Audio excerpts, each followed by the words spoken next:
हम nomenclature of coordination compound देख रहे थे कि उपसंयोजक यौगिक होते हैं उनका नामकरण के संदर्भ में हम अध्ययन कर रहे थे। इसी में हम आगे देखते हैं। अब इसका 8वां पॉइंट है कि संकुल यौगिकों में संकुल उदासीन अणु भी हो सकते हैं, संकुल धन आयन भी हो सकते हैं और संकुल ऋण आयन भी हो सकते हैं। यदि संकुल उदासीन अणु है तो उसका नाम एक ही शब्द में लिखा जाएगा, जैसे PtCl2NS3/2 तो इसको लिखा जाएगा डाई एमीन डाईक्लोरोप्लेटिनम सेकंड, यानी कि पूरा कंप्लीट नाम एक साथ लिखा जाएगा अगर संकुल उदासीन है।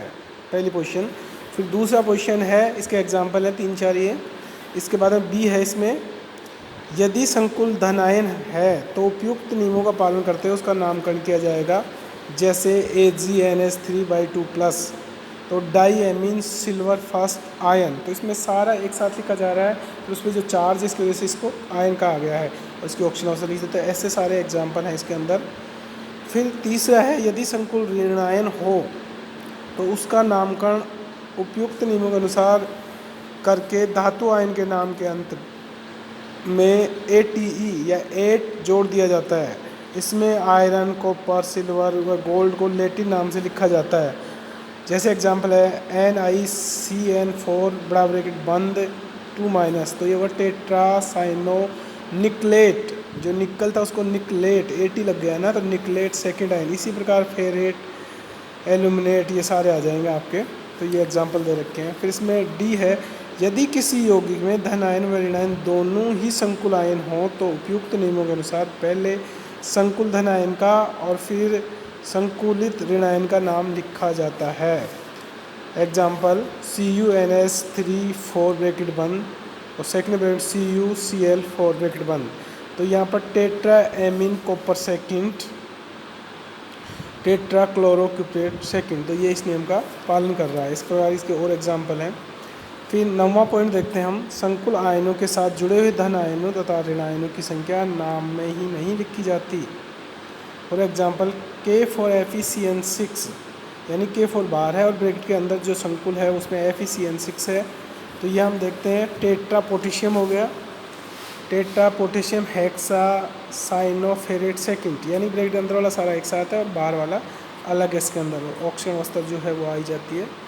नहीं कहते वन, इसको भाई ये नहीं कहा जाएगा इसको भी टेट्रा पोटेशियम हेक्सा साइनोफेरेट सेकेंड, क्योंकि यहाँ पर जो बाहर K4 लगे हुए हैं ये पोटेशियम है। तो K4 सिर्फ ऑक्सीडेशन नंबर को क्लियर करने के लिए इसकी K3 K4 पोजीशन होगी, तो इसको लिखा जाएगा पोटेशियम हेक्सा साइनोफेरेट सेकेंड, ना कि टेट्रा पोटेशियम। इसको लिखा जाएगा पोटेशियम हेक्सा साइनोफेरेट। इसी प्रकार CONS3/6 Cl3, तो लास्ट में Cl3 को ट्राईक्लोरो नहीं लिखा जाएगा, ये भी ऑक्सीडेशन को ही शो कर रही है इसमें, तो यहाँ भी लिखा जाएगा hexa amine cobalt third chloride, ना कि ट्राईक्लोराइड्स। तो इस तरह हम देखेंगे इसमें कि जो ब्रैकेट के बाहर हैं उनको, उनके ऋण आयन हो या धन आयन हो, उनको सिर्फ एक ही रूप में लिखा जाता है, वो उसकी ऑक्सीजन अवस्था के लिए होते हैं, तो उनको कभी डाई ट्राई इस रूप में नहीं लिखा जाता है। अब इसका जो आगे का 10वां पॉइंट है कि द्विकेंद्रीय या बहुकेंद्रीय संकुलों का नामकरण करते हैं।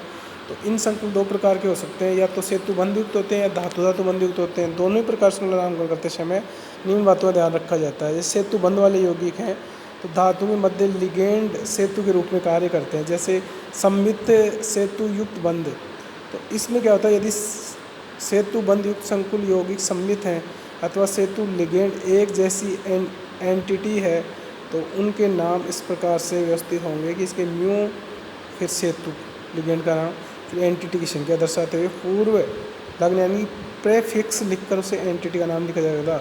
यदि अणु में एक ही सेतु लिगेंड है तो म्यू सेतु लिगेंड अन्य लिगेंड की तरह लिखा जाएगा। जैसे फॉर एग्जांपल यहाँ पर दिख रहा है अपने को NH3/5 क्रोमियम, फिर OH जुड़ा हुआ है, दूसरा क्रोमियम इससे जुड़ा हुआ है NH3/5 और Cl5 बाहर है, तो ये म्यू हाइड्रोक्सो जो सेतु है वो हाइड्रोक्सो है, तो म्यू हाइड्रोक्सो। बिस 2 क्रोमियम है इसलिए बिस, पेंटा एमीन क्रोमियम थर्ड और बाहर क्लोराइड्स।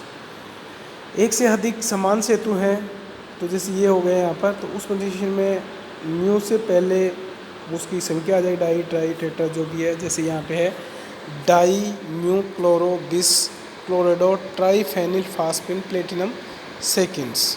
इसी प्रकार अन्य एग्जाम्पल हैं इसके। फिर सी है, इसमें सेतु लिगेंड में डाई ट्राई आदि पूर्ण होने की स्थिति में उनको बिस या ट्रिस से लिखेंगे। अगर पहले उसके अंदर जो लिगेंड सेतु है उसमें डाई और ट्राई मौजूद है, उस पोजीशन में उसको बिस या ट्रिस से पूर्ण लिखेंगे, जैसे बिस म्यू डाई फेनिल फोस्फिडो, फिर बिस डाई नाइट्रोसिल आयरन थर्ड।